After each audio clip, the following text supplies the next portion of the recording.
Hello everybody, welcome back to my channel. So for today's video, I actually made this little bread inspired house for my new little tapioca plush. If you haven't already seen on my Instagram, I bought this little plush, so you know, if you're not following me on that, make sure to go down to the description, follow the link and follow me on Instagram. But yeah, I made this little bread house inspired by the new range from Sumikko Gurashi, and I actually made it out of a little box. So yeah, hopefully you enjoy this video. So the box that I actually made this from was just a terrace chocolate orange box, but you can use whatever type small box you have going, you know, kicking around. Just look for your recycling, find whatever you can find about this size and just make it from that. Another box that might be really handy to make this from would be a silly squishies like poop box. I know they're about the same size as the terrace chocolate orange. So on one side I just went ahead and cut out this like shape of the bread, and then I cut out a little hole of where I wanted the doorway to be. I cut the back piece in the same kind of like rounded shape, and then just cut the box in half a little bit, taped it back together so that it was a little bit thinner because the box itself was a little bit too big. So once I had the box in the right size that I wanted, I then cut another piece of cardboard and just stuck that around the top so it had a rounded type of a roof going on. I just sellotaped that down to keep it in place.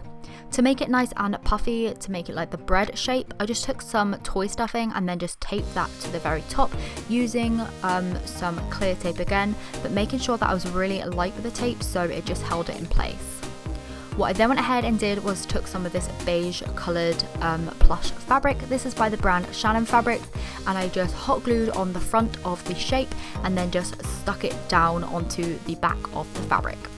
I then made little snips on the inside of that little doorway that I cut out earlier, and then on the inside I just glued on the cardboard and then folded it in and pressed it down until the plush had set.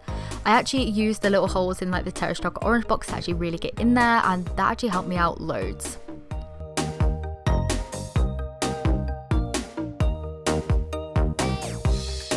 Once the edge of the doorway was then done, I cut off all the excess and then added more glue on the outside and just really secured down the edges of the plush fabric, going all the way around the outside of the bread shape.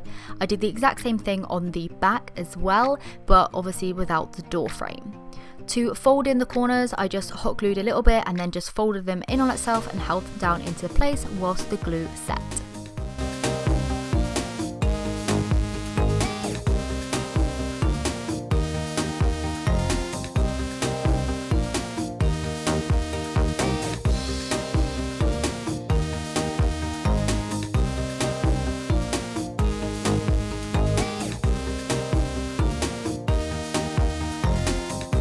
As you can see here, I've just done the exact same as I did on the front, just without the door frame. I then like hot glued on the inside of the cardboard and folded all the excess fabric in, making a nice neat edge.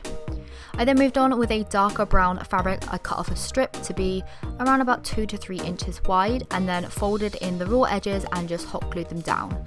I made sure to get this just a little bit thicker than the actual like house itself, so they overlapped a little bit and I could see it from the front and the back, so it acted like the crust.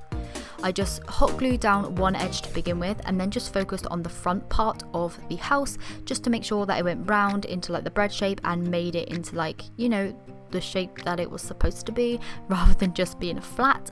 And this really helped by doing the front part first and then just sticking the back part down afterwards.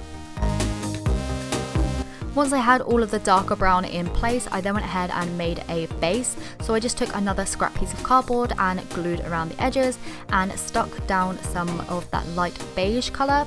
I then decided to cut off all the excess and then popped it down onto another piece of dark brown fabric so it covered the other side, and then cut off all of the excess again.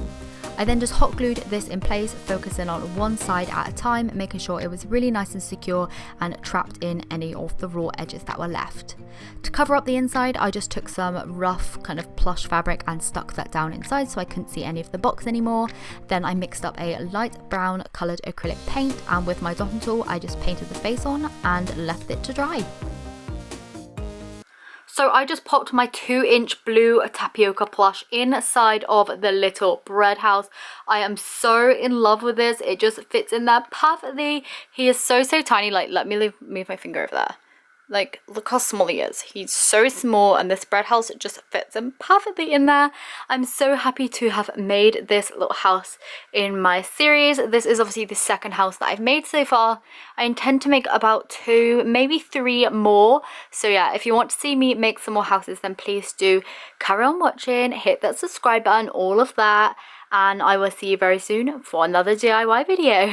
Bye!